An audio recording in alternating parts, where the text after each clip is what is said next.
While media headlines chase tensions and flashpoints, Iran is quietly reshaping the map. More than $90 billion a year is being funneled into a network of railways, ports, highways, and pipelines, connecting the Persian Gulf to Russia, China, India, and beyond. Few realize how far this vision has advanced and how sanctions have accelerated domestic construction at an unprecedented scale. How is this transforming the balance of power across Eurasia, and why has so much gone unnoticed until now? Iran's 7th Development Plan sets out a series of measurable targets that reveal the scale and ambition behind the country's infrastructure. Drive. Planners have set a benchmark for rail to handle about 30% of all freight traffic, a dramatic increase from current levels. The plan also calls for rail to carry up to 1/4 of passenger journeys. These figures serve as yardsticks for progress, tying national development to the practical movement of goods and people across the country. Alongside these transport goals, the government is pushing to boost revenues from transit, cargo passing through Iran on its way between Asia, the Gulf, and Europe, though official documents stop short of publishing annual tonnage or revenue targets. Instead, the language emphasizes diversification, shifting away from dependence on oil exports toward income from logistics, port services, and industrial development. Budget allocations reflect these priorities. For 2025, about 350 trillion tomans, or roughly $8 to $10 billion at current exchange rates, is earmarked for infrastructure projects. While this sum is substantial, it is widely recognized as insufficient to cover the backlog of more than 2,000 unfinished projects, highlighting the challenge of matching ambition with resources.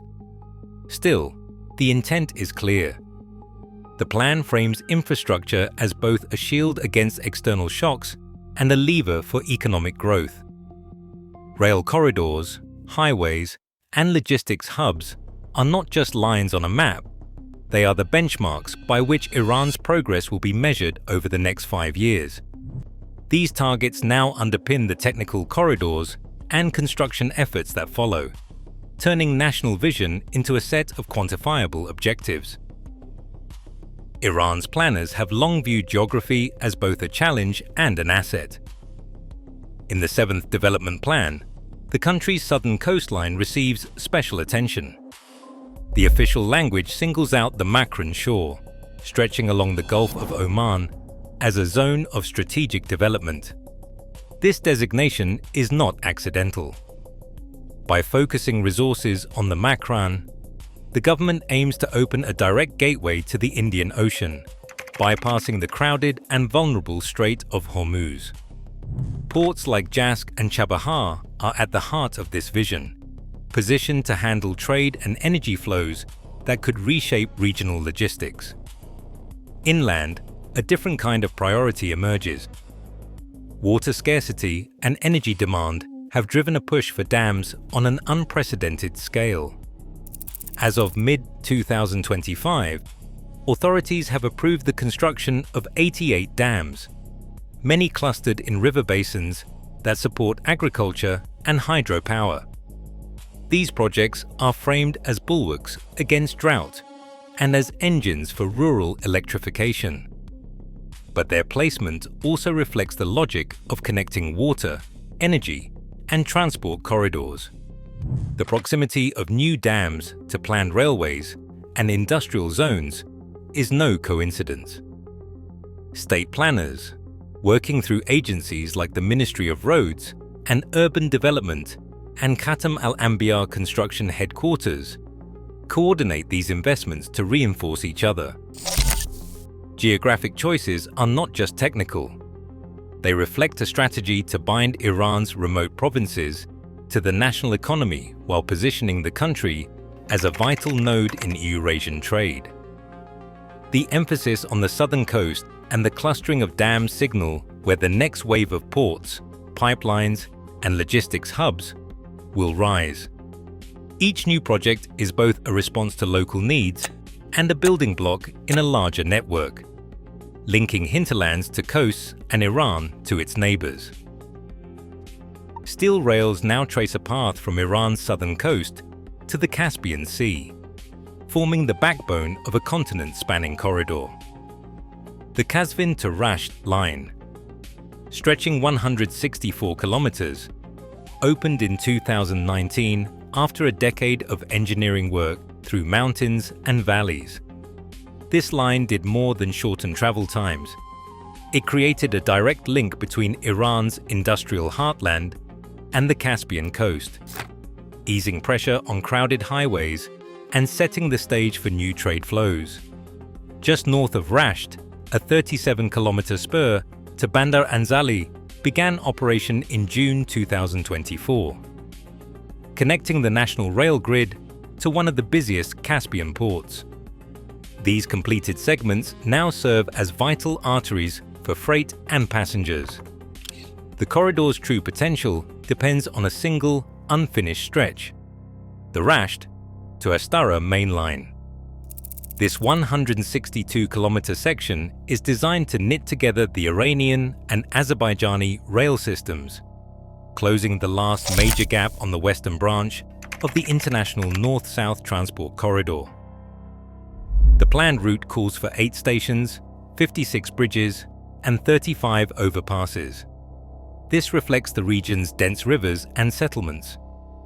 Land acquisition is underway, with more than 100 kilometers already secured, and the remainder targeted for completion by March 2026. Environmental permits have been granted, and both Iranian and Russian agencies have signed off on design and financing frameworks. Construction is poised to begin, backed by a 1.6 billion euros loan arrangement between Moscow and Tehran. At the border, the Astara border connection offers a glimpse of how these networks will interlock. Since 2018, a dual-gauge bridge and freight terminal have allowed broad-gauge trains from Azerbaijan and Russia to enter Iranian territory. Cargo is transshipped onto standard gauge trains for the journey south or vice versa. The terminal, leased to Azerbaijan for 25 years, handled 360,000 tons of cargo in its first full year, demonstrating operational readiness and the strategic value of seamless logistics. Once the Rasht to Astara line is complete, trains will be able to run uninterrupted from the Persian Gulf ports through Iran and into the Caucasus and Russia. This will remove the last road bottleneck on the corridor, allowing block trains to move cargo across the entire region and sharply reducing transit times compared to traditional sea routes. For now, the steel spine is nearly in place, awaiting only this final northern link to fulfill its promise as a main artery of Eurasian trade. Iran's ports serve as the country's main gateways to global trade, absorbing cargo that travels by rail and road across the national grid. On the southern coast, Bandar Abbas stands as the dominant maritime hub. The sprawling Shahid Rajaei container complex handles roughly half, and in some years more than half, of all containers moving through Iranian ports. Its position on the Strait of Hormuz places it at the crossroads of Persian Gulf shipping lanes, with direct links to the country's rail network and a web of highways radiating north and east. Expansion projects at Shahid Rajaei have added new berths, oil and bulk jetties, and expanded storage yards, all designed to accommodate rising volumes of both domestic and transit cargo. Further east, Chabahar has taken on a different role. Located on the Gulf of Oman, it offers Iran and its partners a direct outlet to the Indian Ocean, bypassing the congested and strategically sensitive Strait of Hormuz. In May 2024, India secured a 10-year contract to operate the Shahid Beheshti terminal, backed by a $370 million package of investment and credit. This agreement gives Indian operators responsibility for modernizing the port's equipment, managing cargo operations, and developing logistics links into the hinterland. Chabahar's design includes deep water berths, a 100,000-ton grain silo, and planned industrial estates meant to anchor a special economic zone. The port supports humanitarian shipments to Afghanistan and regional trade with Central Asia, though its throughput remains modest compared to Bandar Abbas. Beyond the ports themselves, Iran's road network binds these maritime nodes with inland cities, border crossings, and industrial zones. The country has built more than 220,000 kilometers of roads, ranging from modern expressways to rural tracks. Highways run parallel to rail corridors, allowing trucks to carry containers and bulk cargo to and from ports, rail terminals, and factories. Key arteries connect Bandar Abbas and Chabahar with Tehran, Mashhad, and the borders of Turkey, Iraq, and Central Asia. In the north, port cities like Bandar Anzali and Noshar feed into Caspian trade, supported by new belt roads and logistics upgrades. The interplay between ports and roads creates a multi-modal network, with cargo shifting from ship to truck to train and back again. While rail is set to expand its share of freight, trucks still move the majority of goods across Iran. The combination of a vast road grid and concentrated maritime gateways means that much of the country's trade is funneled through a handful of strategic ports, with Bandar Abbas as the central node and Chabahar rising as a complementary outlet. This structure allows Iran to channel both domestic and transit cargo efficiently, while also laying the groundwork for expanded energy exports and new trade corridors that reach far beyond its borders. From the gas fields of the Persian Gulf to the industrial heartlands in the north, Iran's energy arteries stretch across deserts and mountains, forming a backbone for both domestic supply and export ambitions.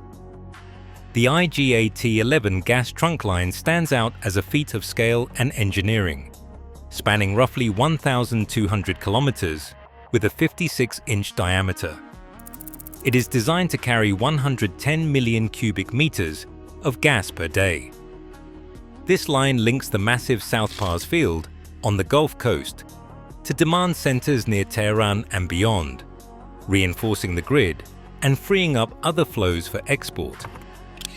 Engineers overseeing its construction have relied on locally produced pipes, compressors, and valves, adapting to the absence of foreign suppliers since 2018. On the oil side, the Gore-Jask pipeline runs nearly 1,000 kilometers from pumping stations in Bushehr province to the deep water terminal at Jask on the Gulf of Oman. This route allows crude oil to bypass the narrow and often tense Strait of Hormuz, reaching open ocean for export. With a stated capacity of 1 million barrels per day, the pipeline is paired with new storage tanks and loading jetties at Jask, designed to handle both Iranian and potential transit crude. These projects are more than conduits for raw materials. They are built to withstand seismic shocks, extreme temperatures, and shifting sand. Technical crews manage a web of control stations, pressure regulators, and emergency shutoffs along the route. The integration of pipelines with ports, refineries, and power plants reflects a broader strategy to anchor Iran's energy security and provide flexible options for trade, even as the external environment remains unpredictable. These efforts emphasize resilience in the face of uncertainty. Sanctions have forced Iran to rethink how it builds and maintains its infrastructure. When international suppliers withdrew after 2018, domestic manufacturers stepped in, filling gaps in everything from steel rails and signaling systems to compressors and turbines. State-linked conglomerates like Qatam Al Anbiya Construction Headquarters took on an even greater share of major projects, coordinating with ministries to keep pipelines, railways and highways moving forward. The effect is visible in the numbers. Local production of rail equipment, construction materials, and energy infrastructure has surged over the past 5 years, even as access to Western technology and finance has narrowed. Self-reliance alone has not been enough. Iran has turned to partners willing to defy or sidestep Western restrictions. In 2021, Tehran and Beijing signed a 25-year cooperation framework covering investments in transport, energy, and technology. Chinese firms have supplied equipment for metro lines, contributed to the Tehran to Qom to Isfahan high-speed rail, and offered technical support for power projects. Russian involvement has deepened as well.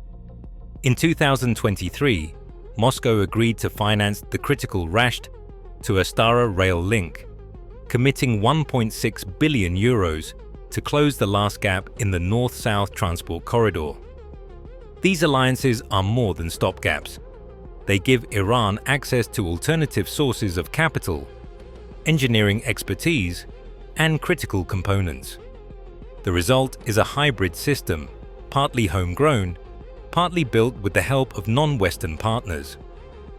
Sanctions, once intended to isolate, have instead accelerated the growth of domestic capacity and drawn new external backers into Iran's infrastructure network. The next sections follow how this network is designed to bypass traditional choke points and reshape the flow of goods across the region. Test shipments along the international north-south transport corridor have begun to reveal how Iran's infrastructure changes the calculus for global freight. In July 2022, a containerized cargo left St. Petersburg by rail, crossed Azerbaijan, and entered Iran's network, reaching Mumbai after just 17 to 19 days. The same journey by sea through the Suez Canal would typically take 35 to 40 days. This nearly 2-week cut in transit time is not just theoretical. It is now documented in customs records and corridor studies. For forwarders, the appeal is clear: a shorter, more predictable land-sea route that sidesteps congested maritime choke points. Iran's corridors do not replace the Suez or Hormuz outright. Instead, they offer redundancy, a parallel path when traditional sea lanes are disrupted or delayed.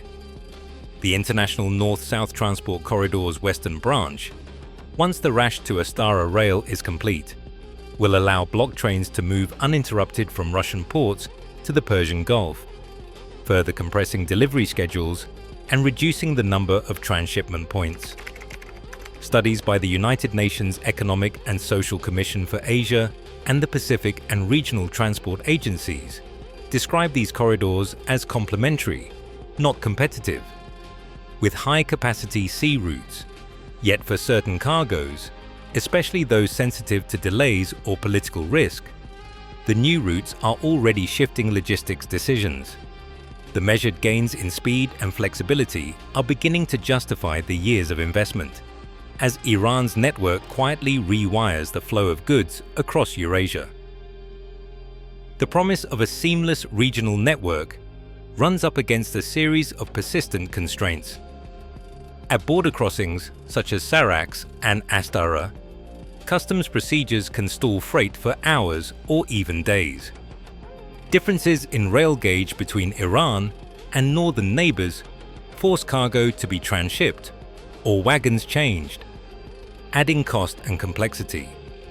These bottlenecks are not only technical, they reflect a patchwork of regulations and limited digital integration between customs systems.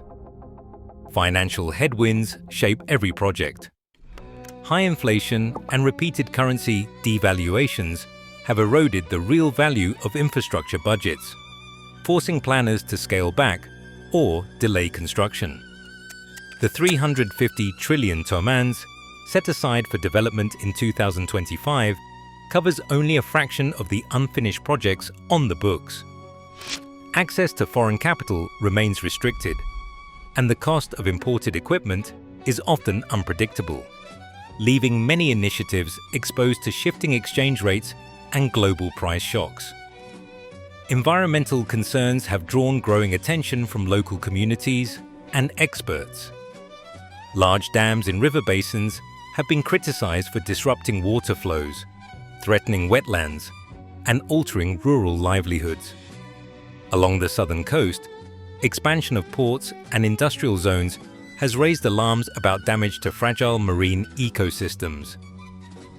These critiques have prompted calls for stronger oversight and more comprehensive environmental assessments, but enforcement remains uneven. For domestic regulators and project managers, the challenge is to balance national ambitions with operational realities.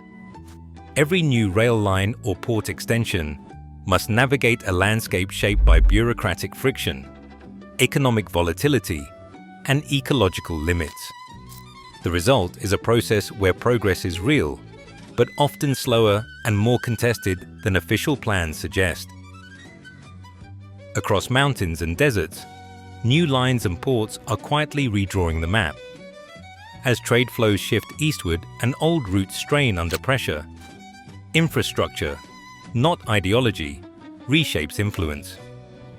Every kilometer built in silence today repositions tomorrow's global connections. In a world watching borders, it is the networks beneath them that quietly decide the next era. Infrastructure quietly reshapes global power,